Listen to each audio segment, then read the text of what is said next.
klorida.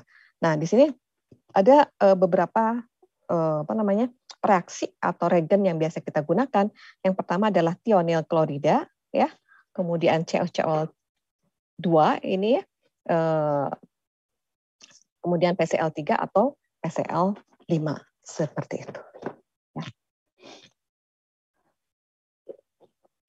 Nah, itu jadi mengenai esterifikasi oke ya, aman ya. Nah, kita akan bahas sekarang bagaimana pembentukan asil klorida, ya, pembentukan asil klorida dari asam karboksilat. Jadi ada beberapa cara yang kita bisa gunakan untuk mengubah asam karboksilat menjadi asil klorida, yaitu kita gunakan SOCl2, COCl2, ataupun PCl3 atau PCl5 seperti itu. Nah, kita akan lihat pada slide berikut. Jadi kalau misalnya kita tambahkan SOCl2 atau tionil klorida, PCl3 atau PCl6, COCl2 itu juga hampir mirip dengan SOCl2, maka kita akan mendapatkan asil klorida. Tetapi kalau dengan SOCl2 kita dapatkan satu ekivalen. Kalau dengan PCl3 kita dapatkan, sebentar ya.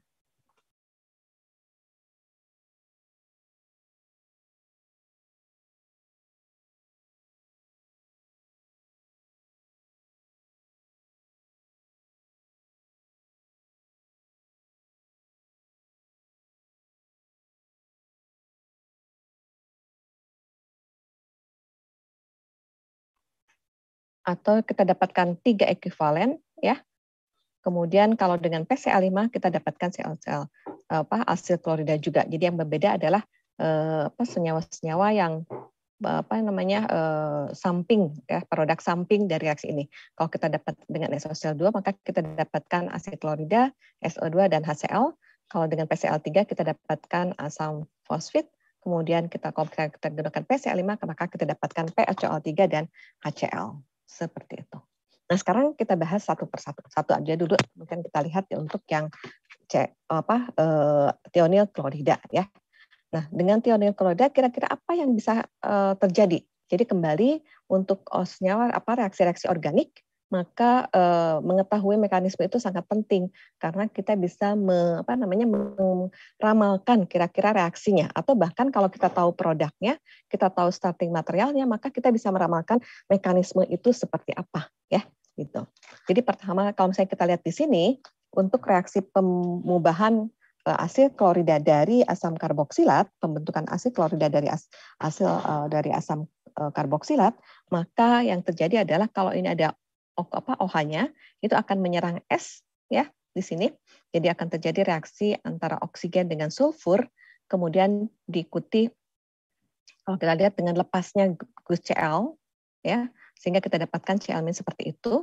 Kemudian karena ini bermuatan positif maka akan menyerang H dari hidroksinya tadi pada asam karboksilat, maka kita dapatkan SO2Cl, ya. Dan SO2Cl merupakan living group yang baik gitu.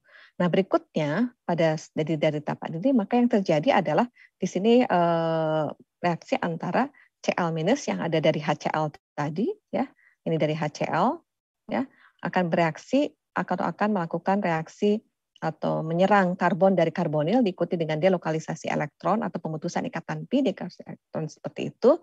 Jadi oksigen ini menjadi bermuatan negatif, ya. Karena kita tahu bahwa tadi ini adalah merupakan living group yang baik, maka berikutnya yang terjadi adalah kembali penataan seperti ini. Tadi di sini bentuknya adalah dari sp2 di sini sp2 trigona planar menjadi tetrahedral. Intermediate ada tetrahedral, diikuti dalam penataan seperti ini, delokalisasi elektron, kemudian diikuti dengan lepasnya gugus ini, ya, yang tadi SO2Cl, yaitu yang pertama adalah pemutusan ikatan pada ikatan C dan O, diberikan kepada ikatan SO dan diikuti dengan lepasnya Cl, sehingga kita dapatkan SO2 dan Cl-, ya.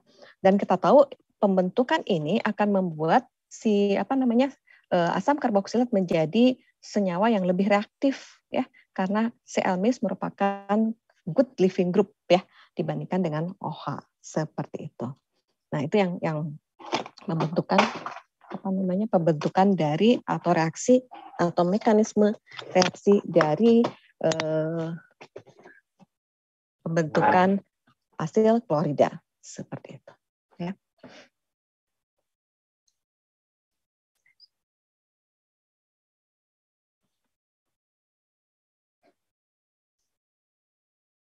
Nah, sekarang bagaimana dengan COCl2 atau karbonil diklorida ya, karbonil diklorida.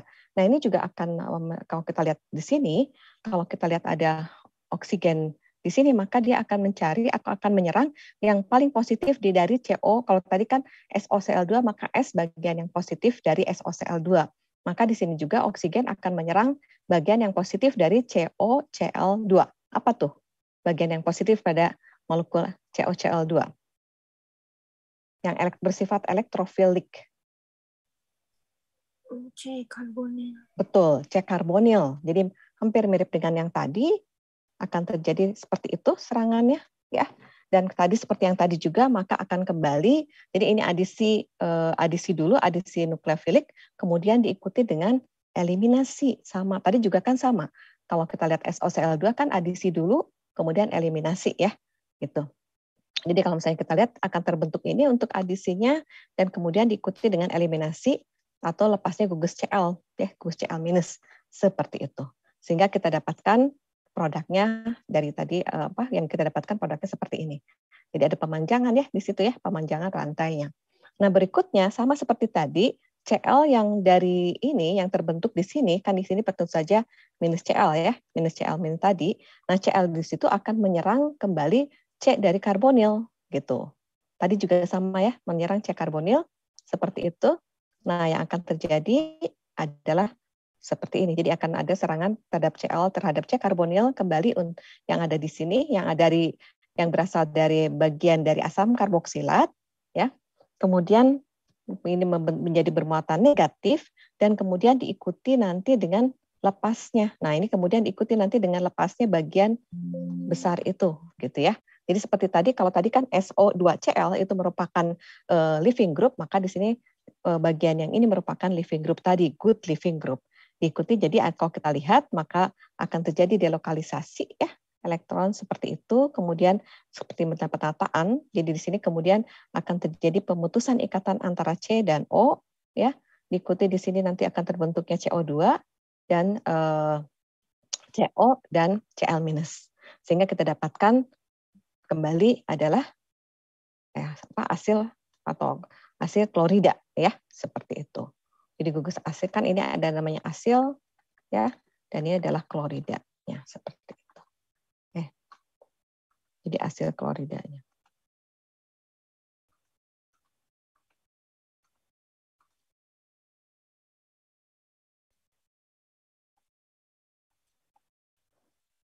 Oke, jadi bentuknya kita dapatkan asil klorida ya. Nah, sekarang bagaimana dengan untuk PCl4, PCl3 dan PCl5? Nah, kembali awal yang sama kalau kita lihat pada sampai di sini ada ini ya, aman ya, bisa dipahami ya. Jadi coba adik-adik untuk lebih memudah memenahkan pemahaman dari katakanlah tadi SOCl2 kemudian diganti dengan COCl2 gitu ya. Kita harus melihat benang merahnya. Jadi konsepnya mana gitu. Oh di situ katakanlah oksigen di sini sama-sama akan menyerang bagian yang positif dari senyawa ini. Kalau kita lihat di sini yang tadi itu juga sama akan menyerang bagian positif ya, yaitu S gitu. Yang positif yang bermuatan yang berdekatan juga di sini dengan oksigen gitu, SO-nya gitu ya. Nah, kemudian diikuti dengan lepasnya Cl sama seperti itu. Hanya di sini kemudian ada karena di OH sebagai ada Cl- seperti itu juga hampir mirip ya, seperti itu. Nah, ini juga sebetulnya lihat hampir mirip ya di sini. Jadi ininya tadi satu tahap mungkin dihilangkan tadi sebetulnya. Jadi kan sebetulnya nanti ini kan akan membentuk RCO kemudian O, ini kan ada H juga, H plus kemudian CO seperti itu ya. Nah ya.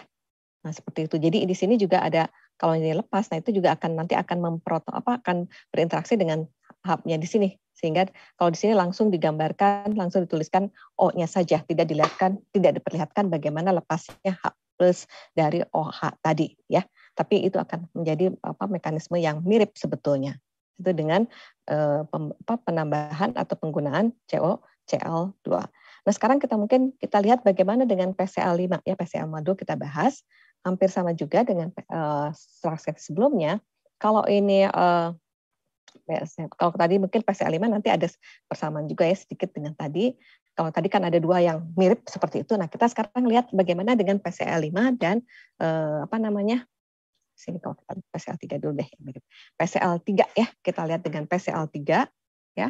PCl3 kalau kita lihat di sini maka PCl3 juga akan menyerang bagian yang positif dari molekul PCl3 ya.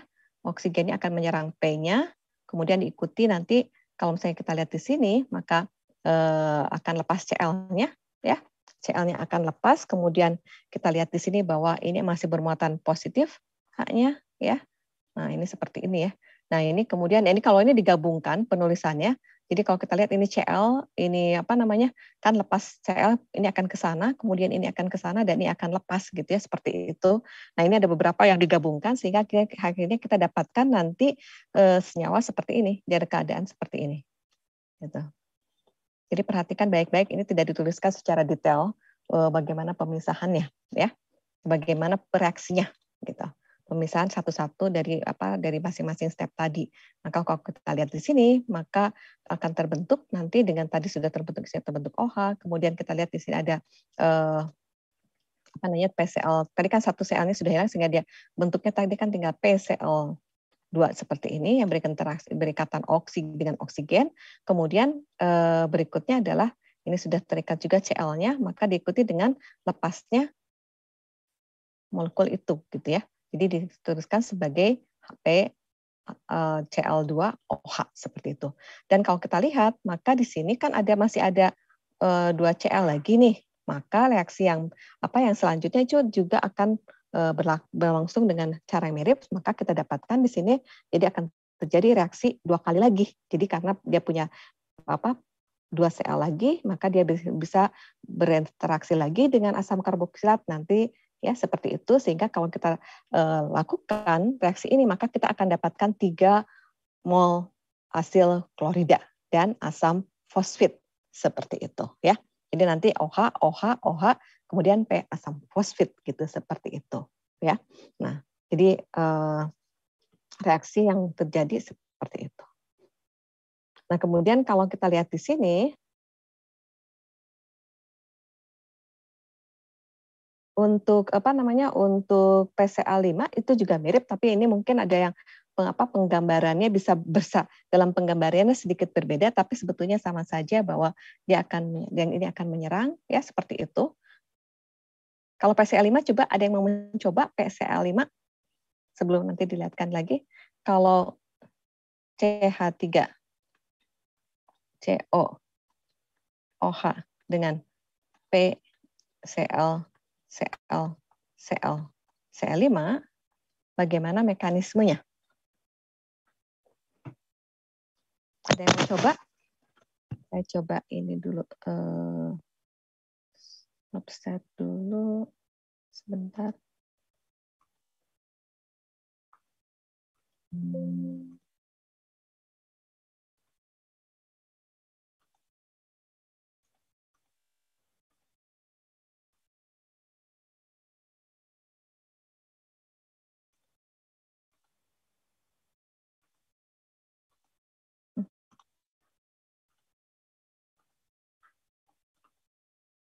Oke. Kita reaksikan.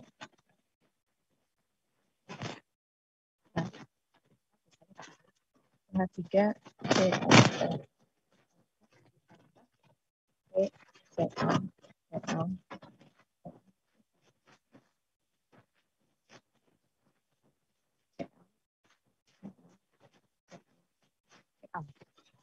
Oke, mekanisme.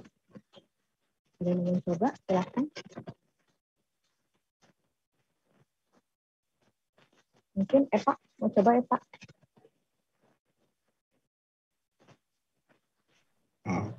Ya, Bu. Silahkan dicoba bagaimana reaksi antara asam karboksilat asam asetat dengan PCA5 mekanismenya.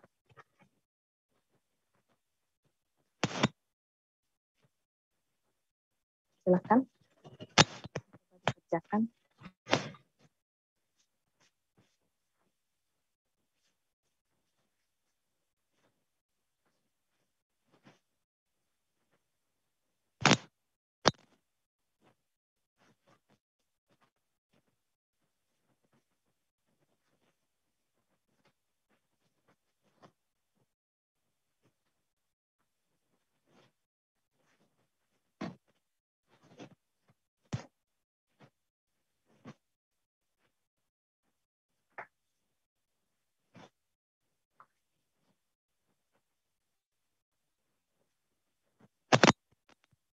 Gimana, Pak?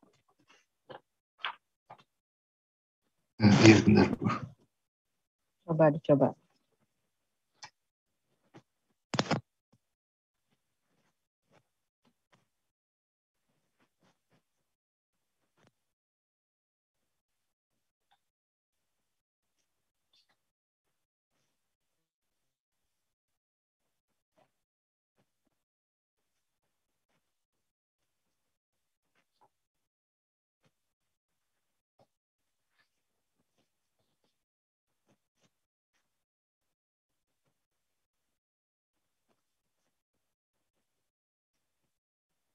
Bu, slide-nya berubah, Bu. Maaf. Sorry.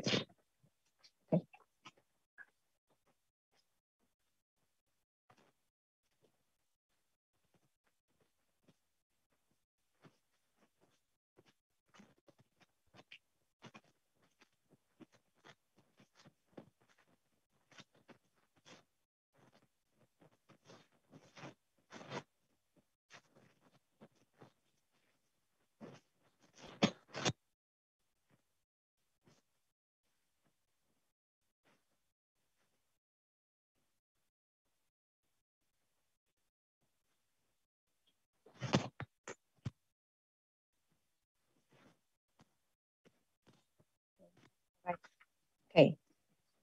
Sekarang yang mau menyerang kira-kira yang mana? Sama dengan tadi.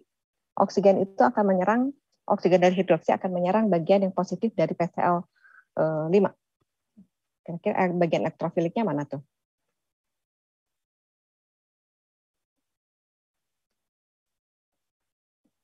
Oke. Kemudian diikuti dengan, kalau itu, nah oke, sip.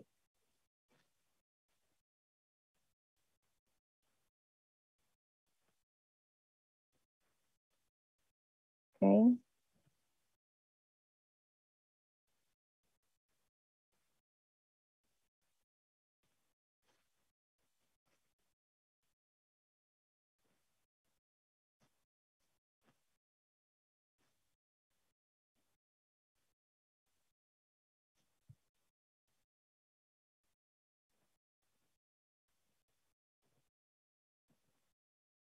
Oke.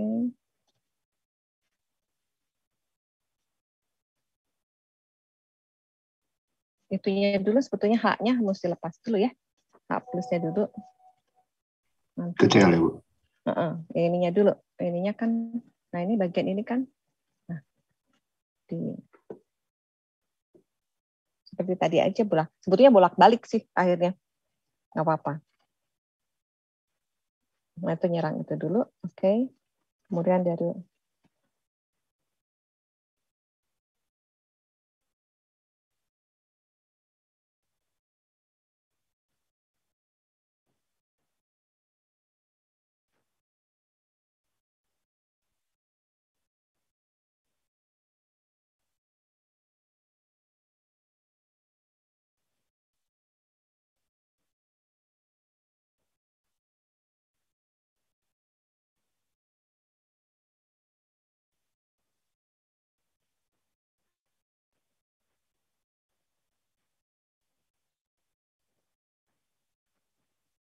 sebetulnya Cl-nya aja langsung menyerang itu. Langsung nyerang oksigen karbonilnya. Itu juga bisa. Oke. Bisa dulu seperti itu dulu. Menyerang itu, oke.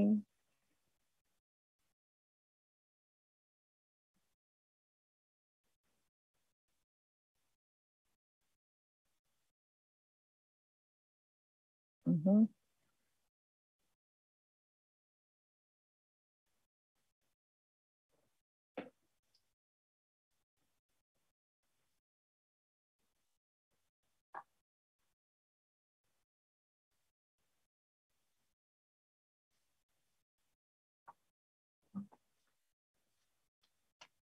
Ya.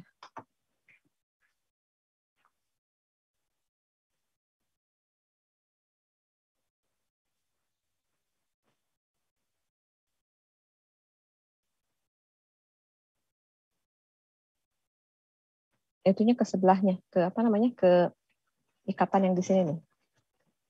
Ini langsung bergerak ke situ. Jadi itu betul tadi oksigennya turun ke bawah, yang tadi pasangan elektronnya di situ. Ini dulu. Nah, ini betul ke sini dulu ya. Oke.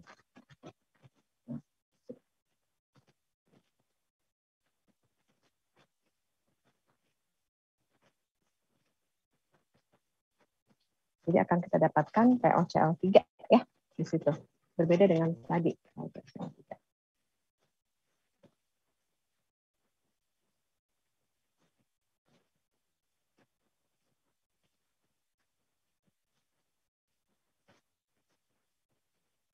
Dan HCl. Jadi intinya kalau kita lihat dari semua ini sama kan ya? Apakah dia apa namanya si reaktannya itu kalau kita tadi gunakan apa namanya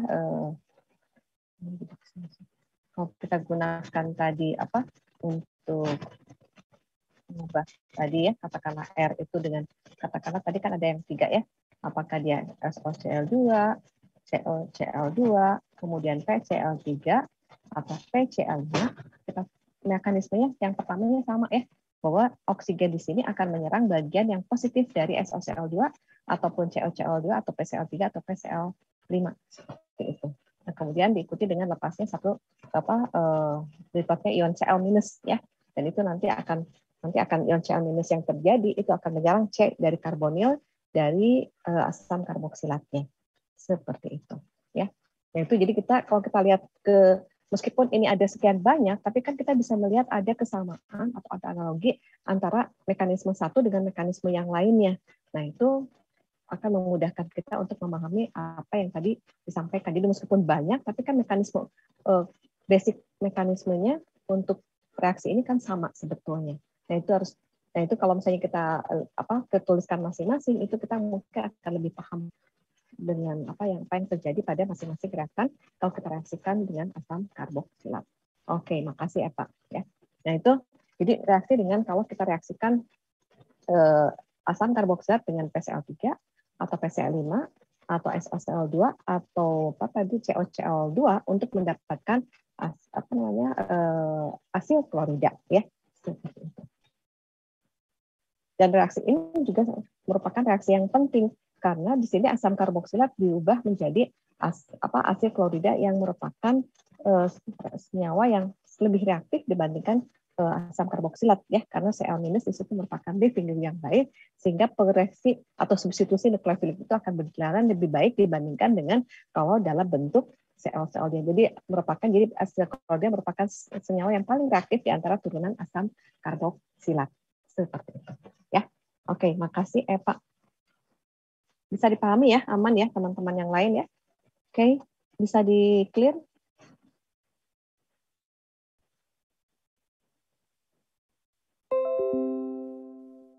Oke. Nah, berikutnya turunan asam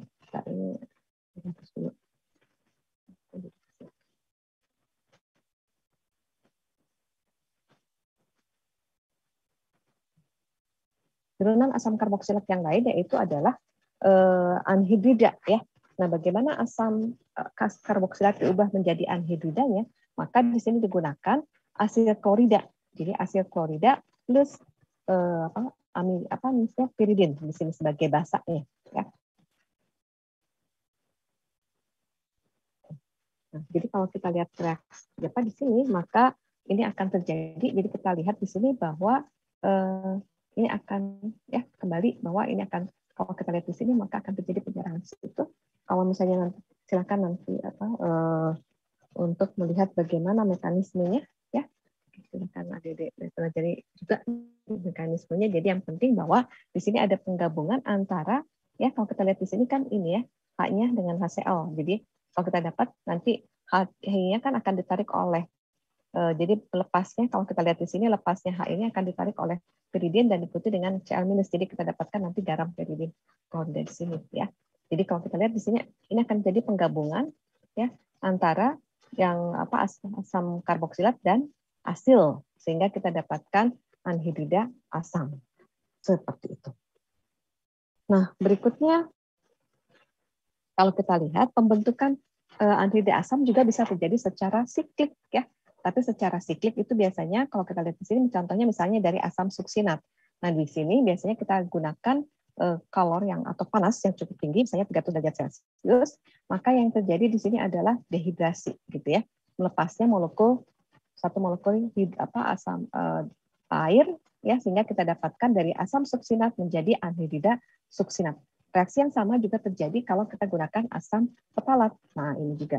Jadi asam fetalat juga kalau ini kan kita dikarboksilat juga, kalau kita panaskan pada 230 derajat, maka kita akan dapatkan anhidrida yang siklik yaitu anhidrida fetalat seperti itu. Nah, pembentukan anhidrida seperti ini itu juga nanti akan berguna pada reaksi-reaksi berikutnya ya. Nah, itu. Nah, sekarang ini untuk anhidrida asam. Nah, sekarang bagaimana dengan amida ya? Kita tahu amida itu kan berarti gugus asil yang berinteraksi dengan NH2 ya. Nah, kalau kita lihat di situ sebetulnya kalau kita reaksikan asam karboksilat dengan basa, kita tahu bagian yang paling asam itu adalah ini kan ya. Jadi mereaksikan asam karboksilat untuk mendapatkan amida seperti ini tidak bisa langsung mereaksikan asam karboksilat dengan amoniak gitu ya seperti ini. Karena kalau kita reaksikan amoniak dengan asam karboksilat, maka bagian asamnya akan bereaksi seperti itu ya. Jadi ini akan terjadi sehingga yang kita dapatkan justru adalah garamnya. Nah, untuk mendapatkan amidanya, maka itu harus dilakukan pemanasan sehingga terjadi dehidrasi gitu ya. Jadi kita dapatkan nanti amidanya seperti itu. Jadi dehidrasinya dilakukan pada suhu yang cukup tinggi yaitu 100 derajat Celcius ya. Jadi nah itu jadi kita mendapatkan tentu saja dengan memanaskan ini itu juga merupakan pilihan yang baik karena biasanya yield-nya juga bisa sangat kecil gitu ya. Jadi reaksi dehidrasi atau garam amonium pada temperatur yang tinggi itu akan menyebabkan amida dalam jumlah yang yield-nya itu rendah. Oleh sebab itu untuk mendapatkan amida maka dicari cara yang lain ya. Jadi mendapatkan amida dari asam karboksilat, jadi kita dicari cara yang lain yaitu menggunakan DCC. Nah, ya. Apa itu DCC? Ada yang pernah tahu DCC katanya? Kalau pernah baca bukunya mungkin apa itu DCC?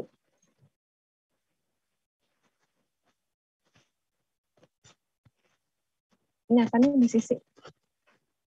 DCC adalah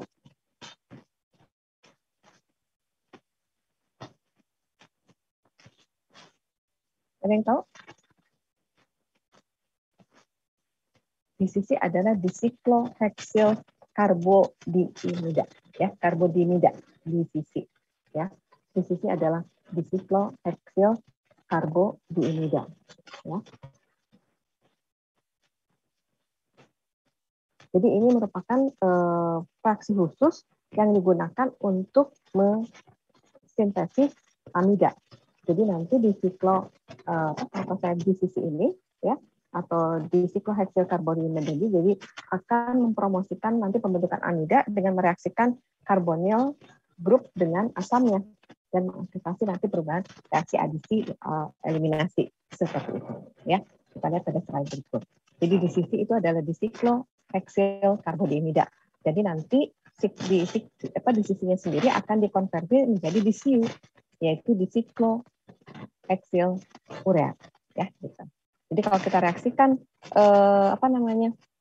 asam karboksilat dengan amina misalnya seperti itu, maka kita dan tambahkan DCC ya, maka kita akan dapatkan amidanya seperti ini ya, amidanya plus DCU. Jadi kalau kita lihat di sini perubahannya kan di bagian ini, gitu ya.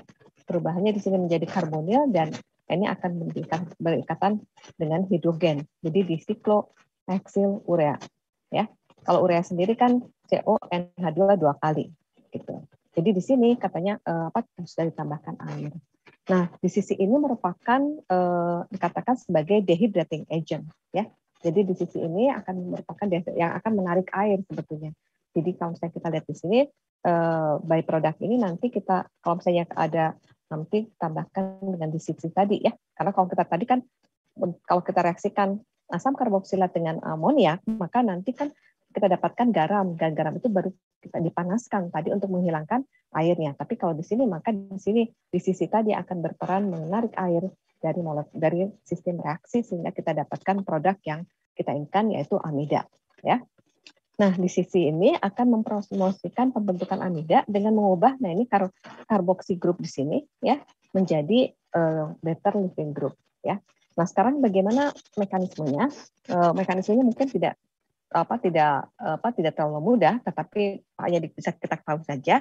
Jadi kalau kita reaksikan antara asam karboksilat dengan PCC, maka bagian dari karbonil ini akan menyerang C yang dari karbodiimidanya seperti itu dan diikuti dengan putusnya ikatan Pi dan menyebabkan delokasi elektron ke N seperti itu, ya.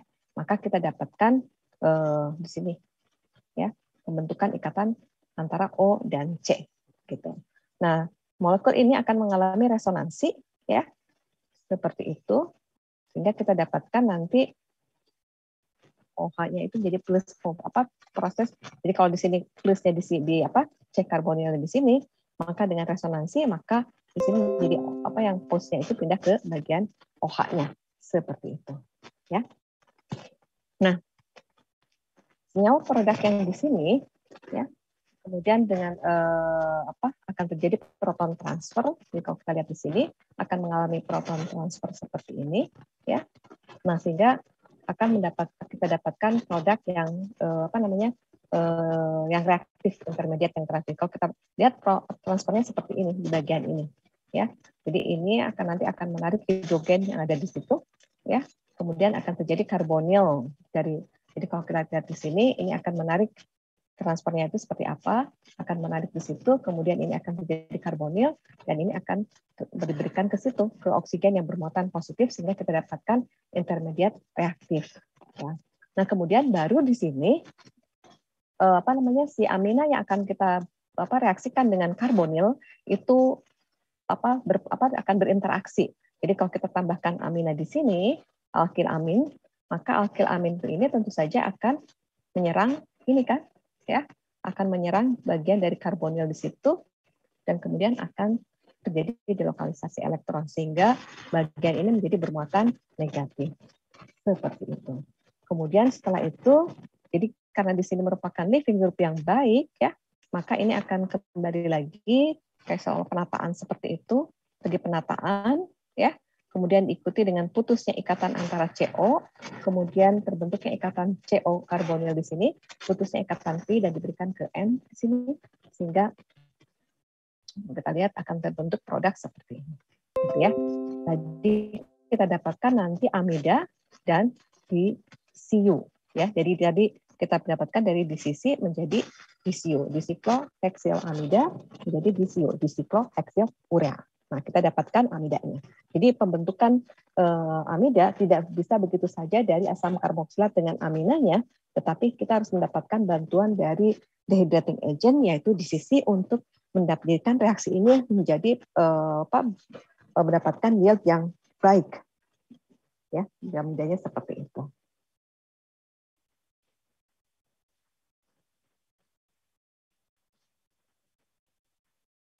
Nah, di sini produknya sangat tinggi yield-nya atau rendemennya ya, dan pembentukan amida tadi dengan bantuan DCC merupakan salah satu reaksi yang merupakan reaksi yang baik lah untuk mendapatkan amida dengan jumlah yang tinggi seperti itu ya.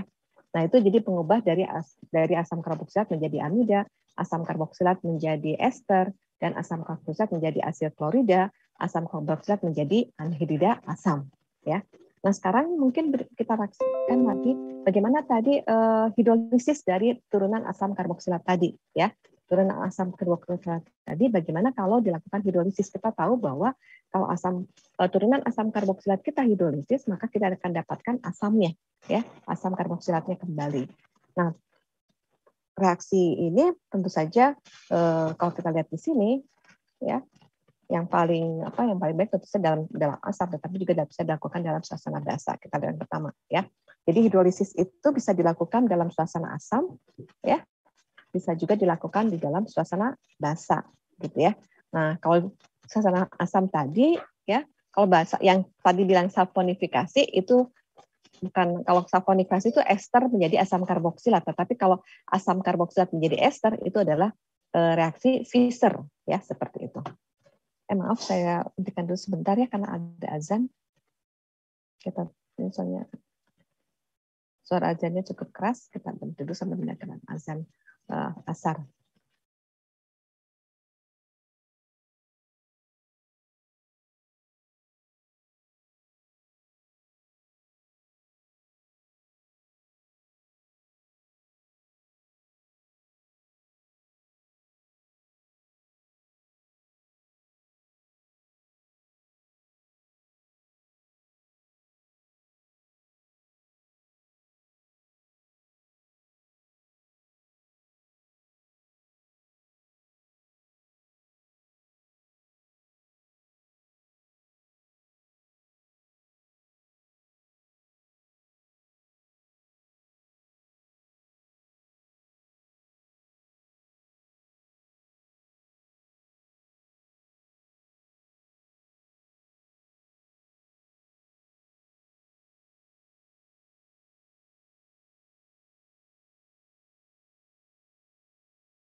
Oke, kita lanjutkan ya. Jadi hidrolisis ester yang pertama adalah kita bisa ester bisa diubah lagi menjadi asam karboksilatnya.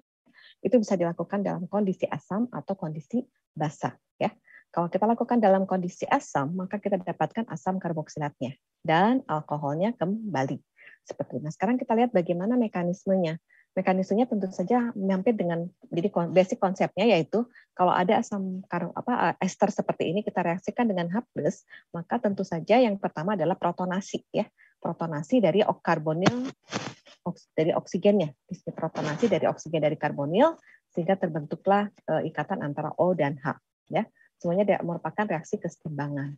Setelah itu, kan kalau misalnya ini ada hidrolisis itu berarti kan ada H+ dan H2O. Ya, kembali bahwa ini merupakan maksudnya merupakan nukleofil yang lemah ya.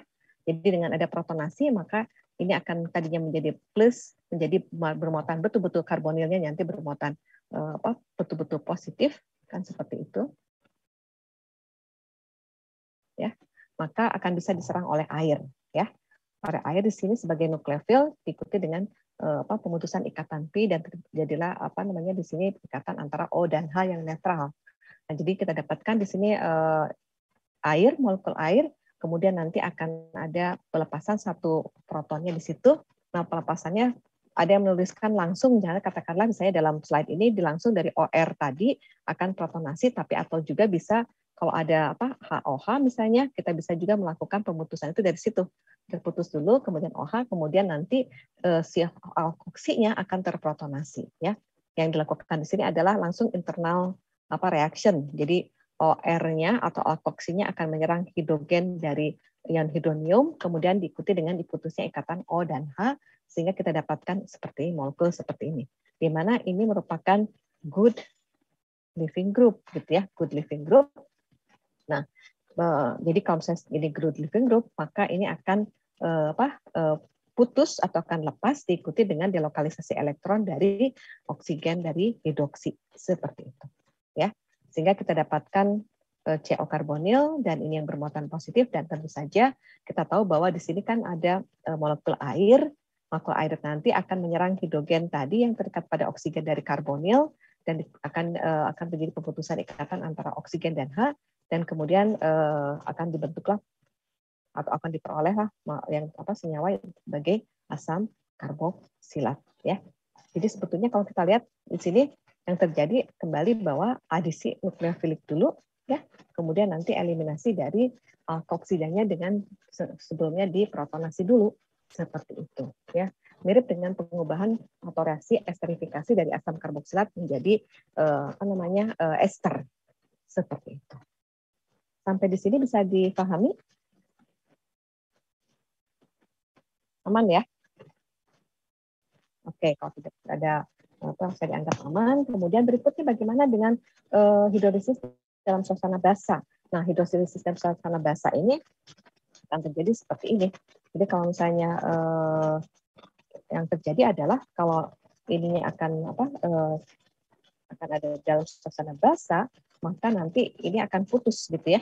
Ini akan putus ikatannya, nanti akan terbentuk ion karboksilat dan kita dapatkan nanti akan dengan reaksi asam dengan adanya asam nanti akan terbentuklah asam karboksilat. Jadi sebetulnya nanti dapatnya karena dalam basah maka yang kita dapatkan bukan asam karboksilat ya, tetapi yang kita dapatkan adalah ion karboksilatnya. Nah, sekarang bagaimana mekanismenya ya? Bagaimana mekanisme dari ester menjadi ion karboksilat tadi dalam suasana basah. Nah, kembali kalau ada basah di sini ya, maka di sini kita lihat bahwa kalau ada ester ya, maka di situ kemudian akan menggunakan KC karbonil diikuti dengan putusnya ikatan pi di situ, kemudian didapatkanlah dari intermediate yang merupakan tetrahedral ya, tetrahedral intermediate. Kemudian selanjutnya diikuti dengan delokalisasi elektron di sini ya, penataan sehingga lepas OR-nya di situ ya, alkoksidannya lepas seperti itu. Nah, tentu saja kalau oksida kan sifatnya basa ya, sedangkan ini sifatnya asam. Maka tidak heran kalau yang terbentuk itu adalah alkohol dan ion karboksilat seperti itu. Nah, kemudian untuk mendapatkan asam karboksilatnya, maka produk ini kita asamkan ya. Sehingga kita dapatkan asam karboksilatnya kembali seperti itu. Jadi hidrolisis dalam suasana basah itu itu merupakan base promoted ya, bukan dikatalisis ya.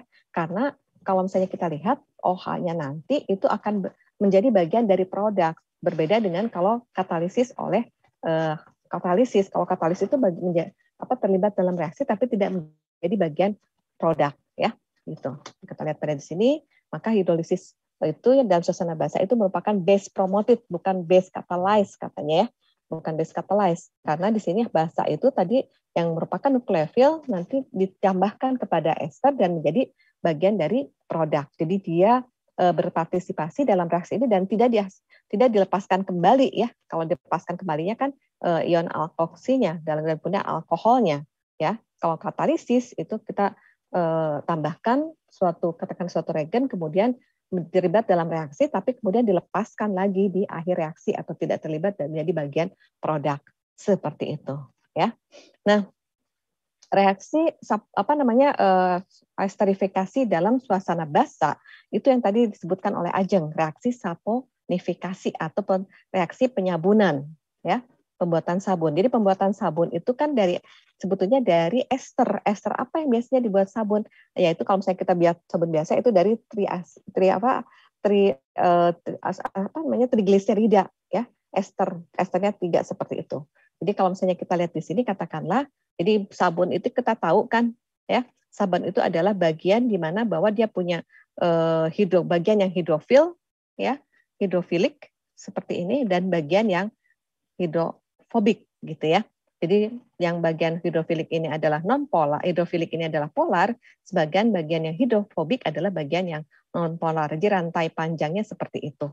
Ya, nah kalau kita tahu kenapa kalau misalnya kita mandi itu harus menggunakan sabun, karena nanti bagian sabun ini nanti akan berinteraksi dengan kotoran yang ada di tubuh kita, gitu ya. Kemudian pada saat dia berinteraksi dengan tubuh kita, kotoran tubuh kita, maka pada saat kita bilas dengan air, maka bagian yang air itu akan terikat ke bagian yang polarnya, sehingga akhirnya senyawa ini akan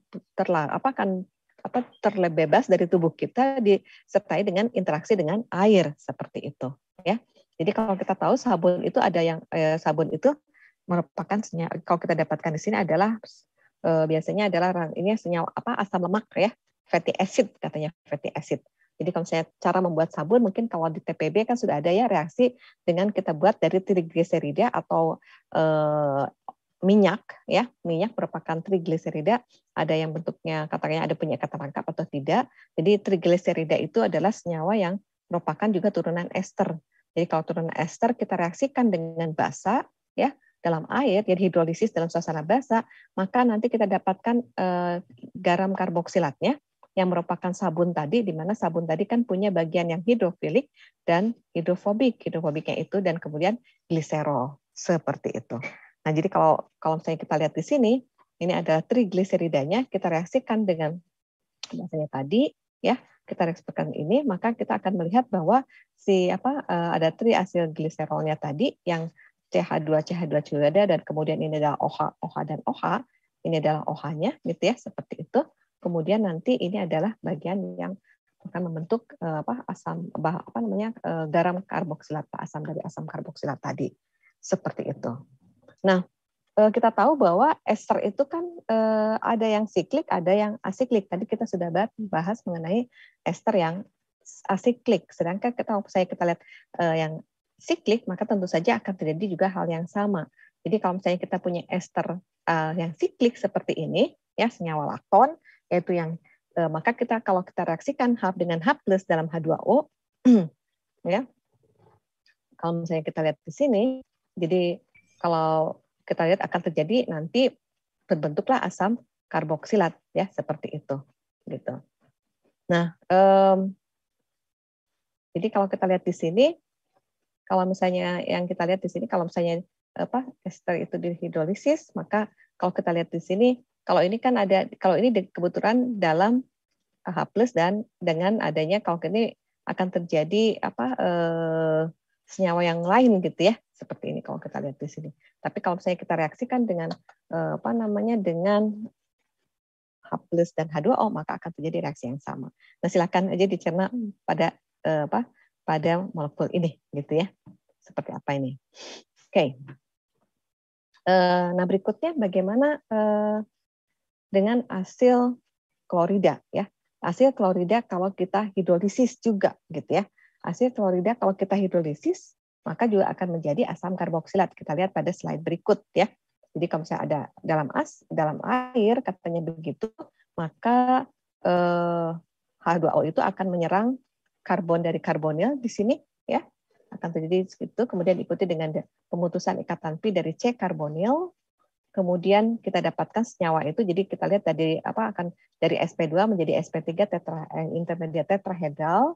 Kemudian kita tahu bahwa ini akan nanti satu H-nya akan akan dilepaskan untuk dia menjadi molekul yang netral. Kemudian ini yang terjadi bisa internal ataupun tidak ya. Biasanya kalau misalnya tidak mau ya biasanya dari H2O katakanlah seperti itu bertahap ya, kemudian IHO, kemudian ini akan balik seperti itu ya, atau juga kalau di sini yang digambarkan pada slide ini adalah secara internal terjadi serangan oksigen yang di situ ya, kemudian terjadi molekul produk seperti itu gitu ya. Kemudian bagian yang OH di sini ya, H-nya itu akan diserang oleh basa ya atau basa konjugasi dari asam yang ditambahkan ke dalam sistem reaksi ya seperti ini, sehingga terjadi tadi protonasi ya. Di sini kalau kita lihat dari protonasi, jadi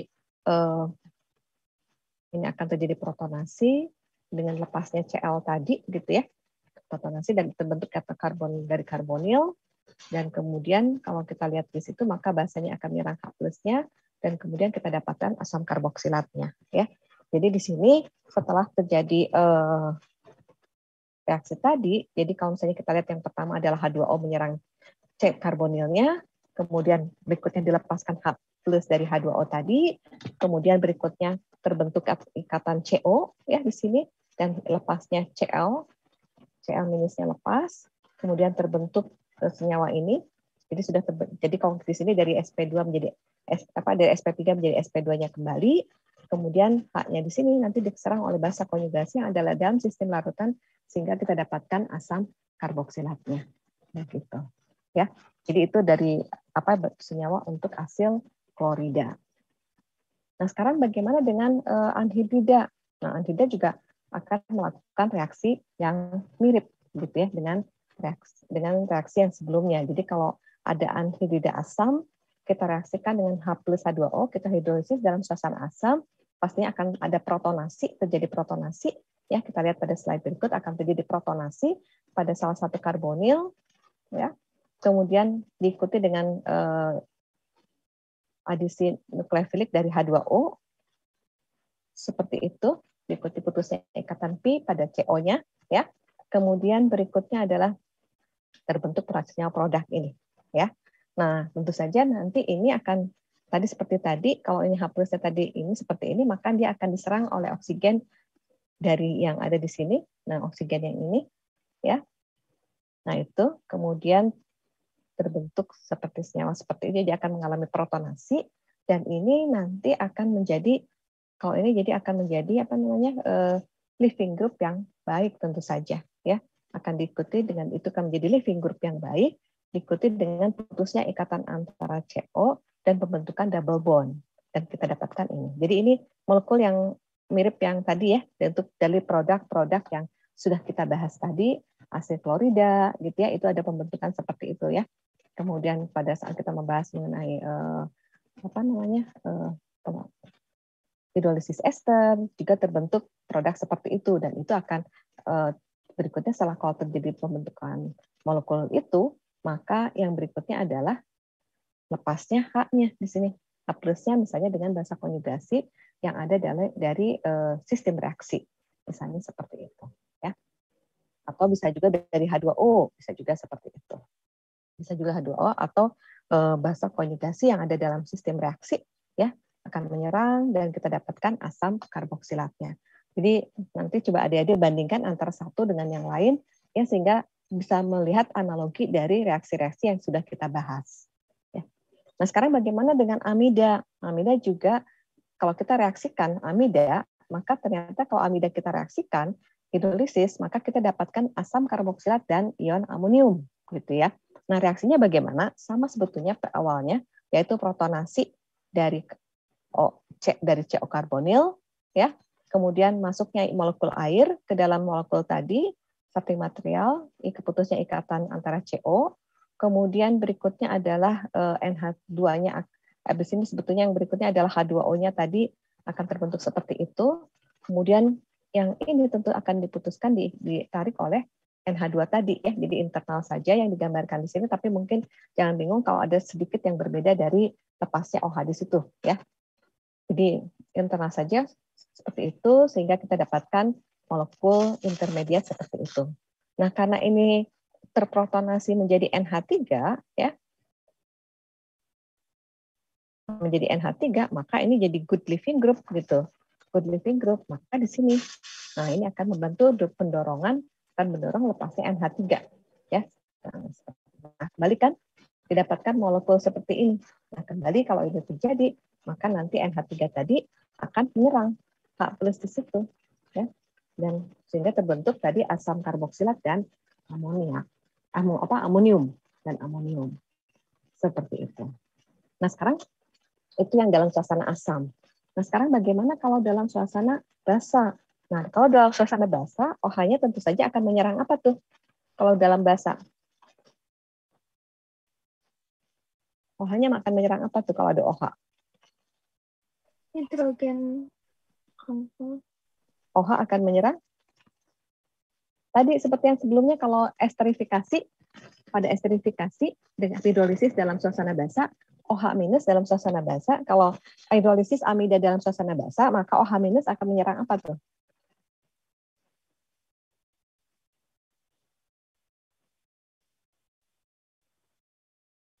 Bisa melihat analoginya enggak? Bentar, kalau saya gambarkan ya.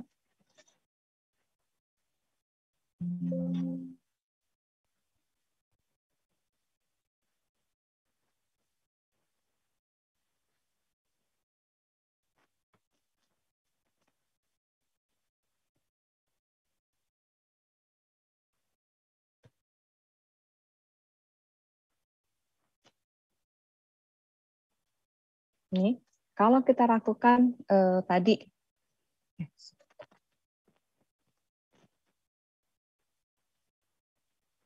esterifikasi RCOOR dalam suasana basa, basanya tadi menyerang apa tuh? Ini akan menyerang apa tuh? Basanya akan menyerang bagian apa dari karbonil? Dari ester.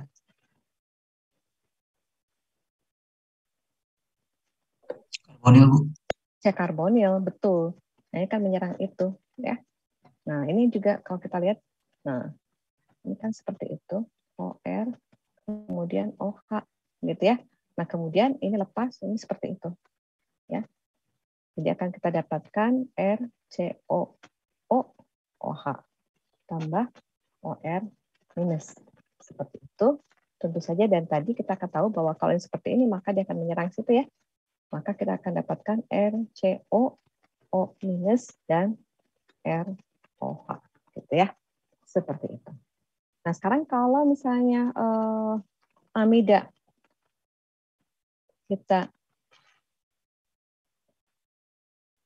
hidrolisis dalam suasana basa,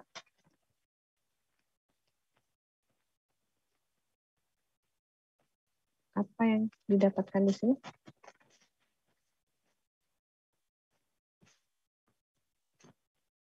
Reaksi apa yang terjadi dalam suasana basa?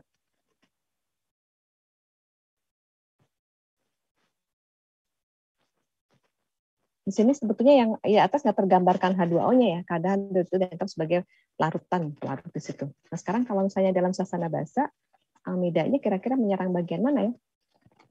Dengan analog reaksi dengan yang mekanisme yang analog dengan yang esterifikasi, maka kira-kira kalau diserang amida seperti ini, yang bawah OH- akan menyerang apa tuh?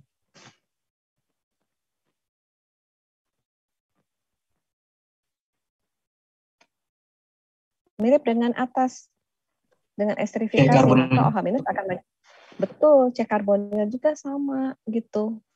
Nah seperti itu ya. Jadi CO-, kemudian ini NH2, kemudian OH gitu. Nah, mirip dengan yang tadi juga. Jadi ini kalau kita reaksikan seperti itu, nah ini akan lepas seperti itu. R, C, O, di sini OH ditambah NH2 minus. Kira-kira stabil nggak ini? Kondisi seperti ini. Mirip dengan yang di atas. Maka yang terjadi adalah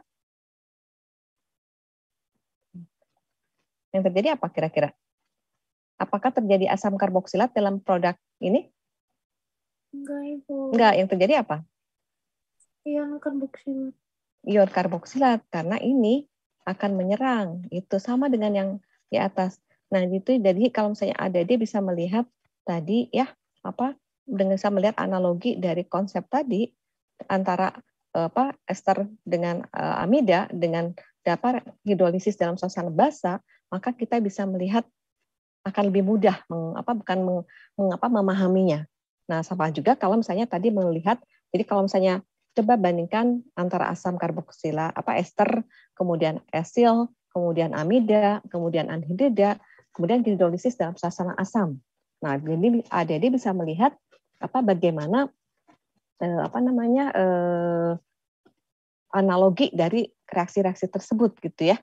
Seperti itu. Jadi akan lebih mudah memahami mekanisme dari reaksi tersebut. Kalau dihafalkan satu-satu itu akan jadi bingung, dan apalagi kalau menghafalkan soal itu akan lebih bingung lagi, gitu ya. Ya.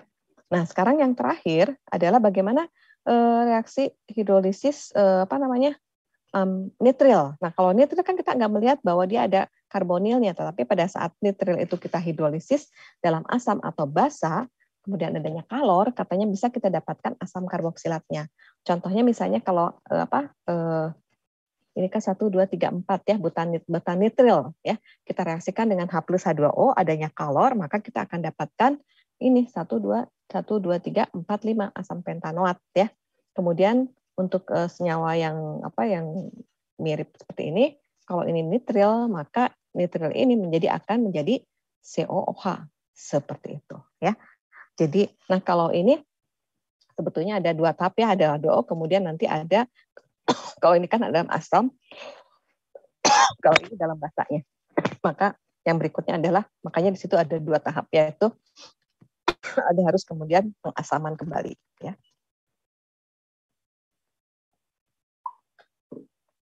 Nah, untuk nitril memang agak panjang ya mekanismenya. Jadi kalau kita lihat dalam slide seperti ini, masa kalau dalam suasana asam, maka nitril ini kalau dalam suasana asam seperti ini, maka bagian sama seperti kalau kita lihat ini, kalau ada karbonil, maka bagian yang akan terprotonasi apanya tuh? Kalau asam karboksilat yang akan terprotonasi apanya? Yang akan bereaksi dengan H+ apa? Kalau ada karbonil. Atau asam karboksilat lah. Yang akan terprotonasi bagian yang mana tuh? O-nya, Bu.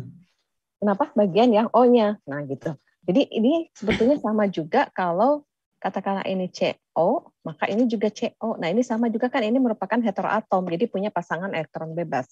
Jadi kalau kita reaksikan dengan H3O+, maka akan terprotonasi N-nya. Seperti itu, ya. Sehingga terbentuklah NH+.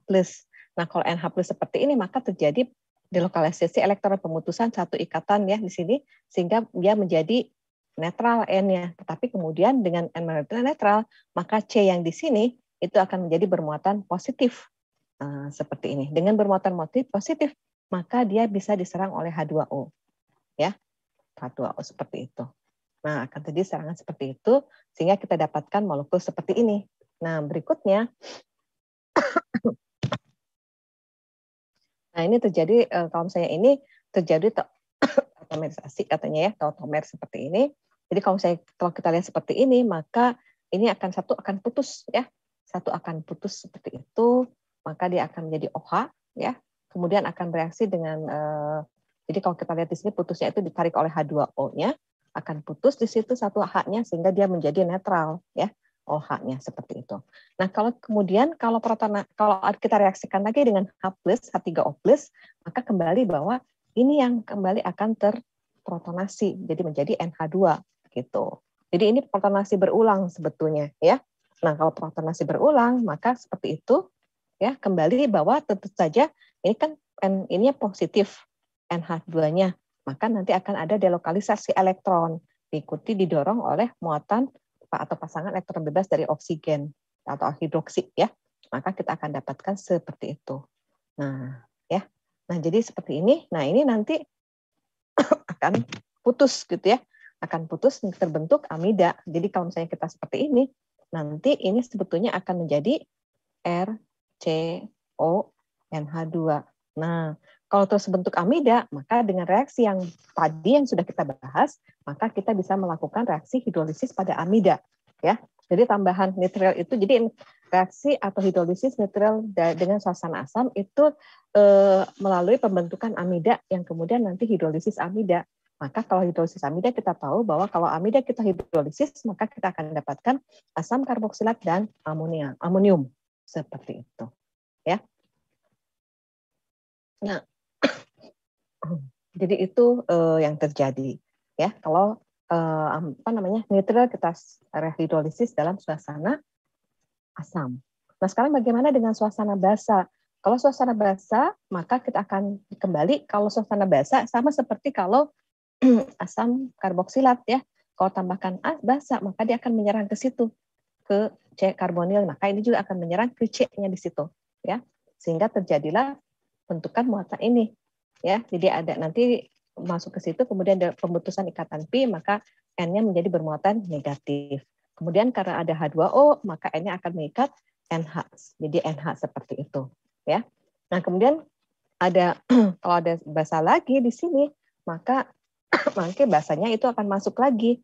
Nah, akan terputus satu ikatan pi-nya, maka terbentuklah intermediat seperti ini, jadi tetrahedral sekarang ya. Dan NH yang bermuatan negatif. Nah, NH yang bermuatan negatif nanti bisa menyerang atau mengambil molekul H+ dari air, atau bisa juga menyerang dari, atau misalnya kalau internal ada yang menuliskan mungkin langsung ngambil ke situ ya. Ini jadi bermuatan negatif gitu, dan ini lepas sebagai nanti NH2 seperti itu. Jadi kalau kita lihat di sini, maka kita dapatkan di sini sudah NH2 netral, kemudian kita dapatkan 2 hidroksi, ya ada 2 hidroksi. Nah berikutnya 1H di sini nanti akan ditarik gitu ya oleh basa yang ada, hidroksi yang ada, sehingga dia menjadi bermuatan negatif.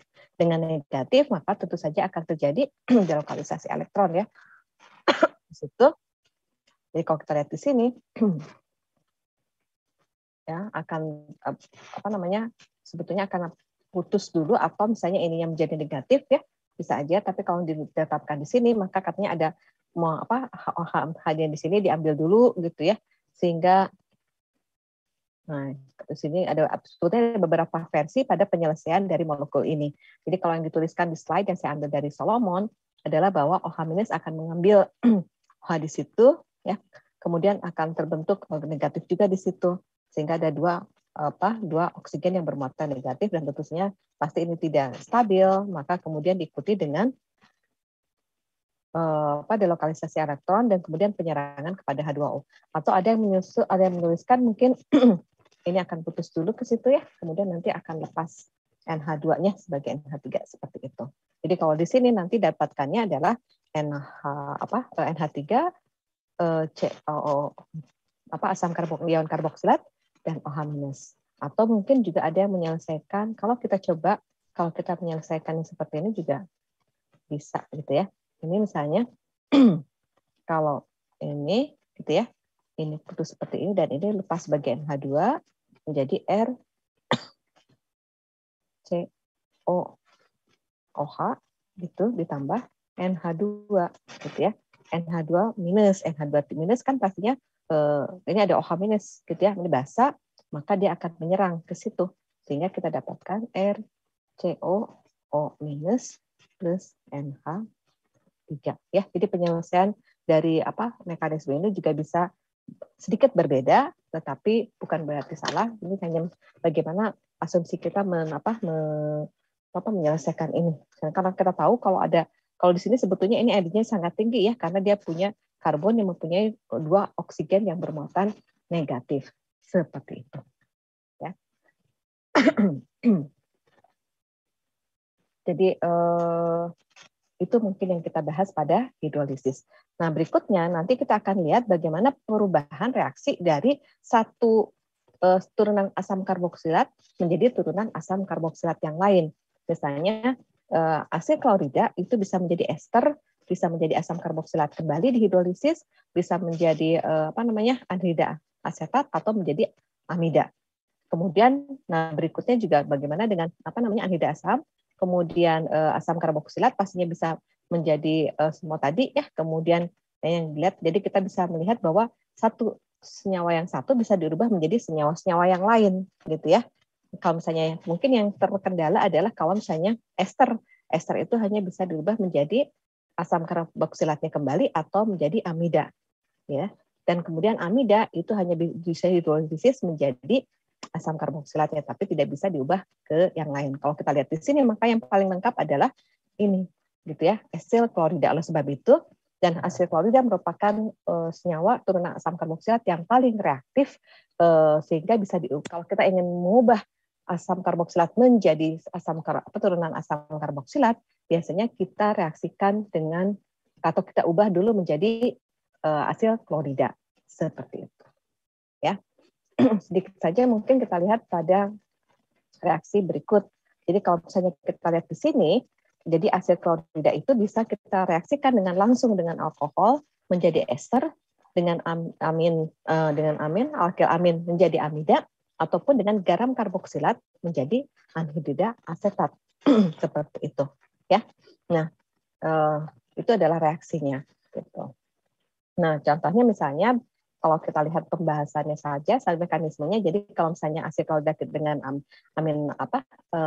alkil amin, maka reaksinya seperti itu. Jadi kalau misalnya ada alkil amin kita reaksikan dengan asil klorida, maka terjadi reaksi adisi nukleofilik ya. Sehingga dari sp2 menjadi sp3 intermediate seperti ini. Kemudian pastinya satu hidrogen ini akan lepas seperti itu ya. Dan kemudian diikuti juga dengan ini akan lepasnya Cl dan kemudian delokalisasi elektron dari O negatif ya. Jadi bisa satu ini dulu atau yang atas dulu bisa gitu ya. Jadi kalau yang di sini lepasnya dulu Cl minus sehingga dia masih ion amoniumnya masih ada, kemudian baru setelah itu H plusnya lepas sehingga baru terbentuk amida gitu. Jadi itu. Kemudian kalau kalau ester, ya itu juga hampir mirip. Jadi kalau misalnya ester, bagaimana dari asid klorida, maka kalau kita reaksikan dengan dengan asid klorida dengan alkohol, maka dalam suasana basa, maka kita dapatkan senyawa esternya, gitu. Kemudian untuk senyawa lain, misalnya dari asil klorida, dari ester menjadi kalau kita reaksikan dengan tadi dengan ini ya, dengan alkil amin bisa maka kita dapatkan amidanya.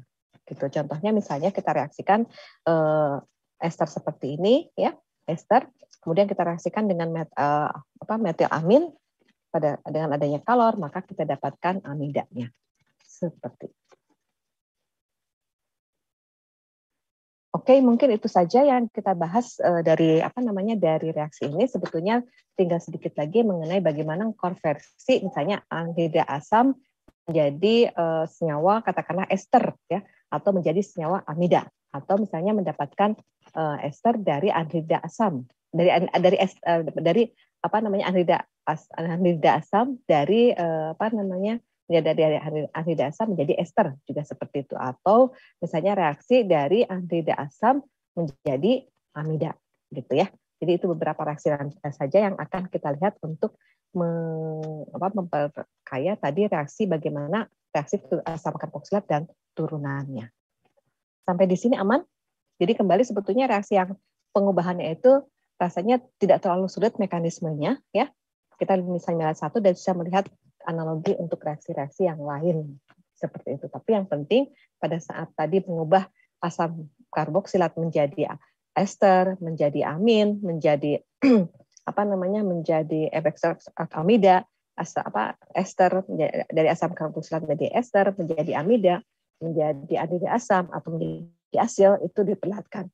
Cek kembali ya. Tetapi nanti kita juga reaksi bagaimana mendapatkan nitril gitu ya, dapat nitril. Sebetulnya kalau nitril bisa nggak kira-kira bagaimana reaksi untuk mendapatkan nitril ya? Oke. Mungkin itu saja yang kita bisa bahas pada hari ini.